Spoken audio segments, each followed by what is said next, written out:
Everybody. Hope that you are having a good Friday, heading into Shabbat, the last Shabbat of the year, if you will, of this Jewish year, since Rosh Hashanah is literally upon us. And we are entering into the Torah portion called Nitzavim.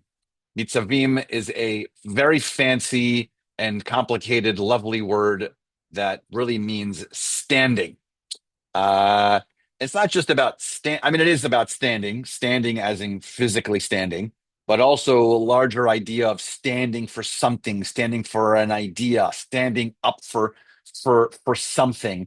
It's a much deeper understanding of what that standing really looks like in this Torah portion of Nitzavim.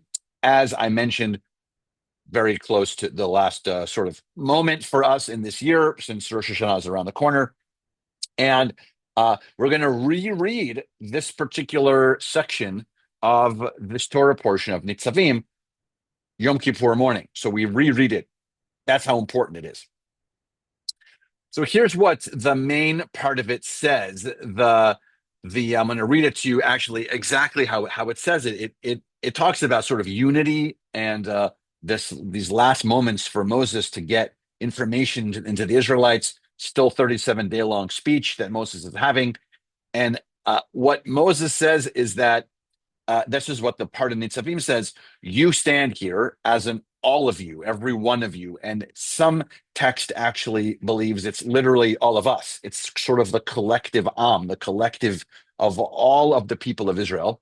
You stand today, all of you before God, your God. And then it sort of lists the people who are standing there, not by name, but the sort of persona, the heads, your tribes, your elders, your officers, any Israelites, your young ones, strangers who are at your gate, it says. And then it says from the wood hewer or the woodworker all the way to the water drawer.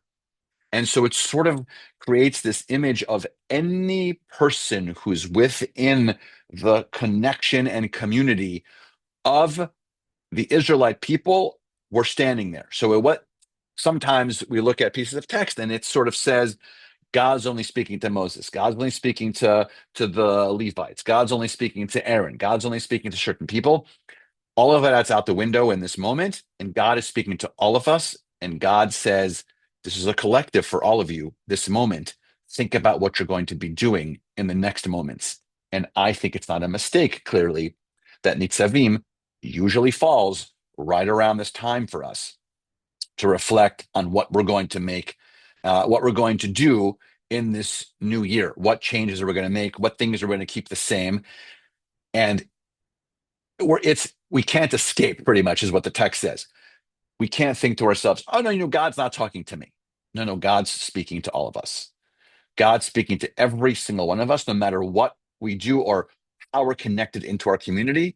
God is speaking to us in some way. And so on this Shabbat of Nitzavim, the Shabbat, the last Shabbat of our Jewish year, I invite us to all realize that we're literally all in this together. A little reference to High School Musical, if you know that one section. But we're literally all in this together, and it's not just about us. There's a sort of image, if you will, behind me of Moses looking at the sort of the rocks of the mountaintop that below leads to the promised land and all the people who are standing there. And we are those people. Every one of us is in there. So I invite us all to be completely and ready and reflective in this last part of Elul, this last part of this month leading into the high holidays, to be reflective and ready and collectively prepared for what we are about to experience together. So services are around the corner, 7 o'clock. Tomorrow morning, they are at 8:30 a.m. And we look forward to seeing all of you soon. And let's continue to put as much shalom as we can into our Shabbat.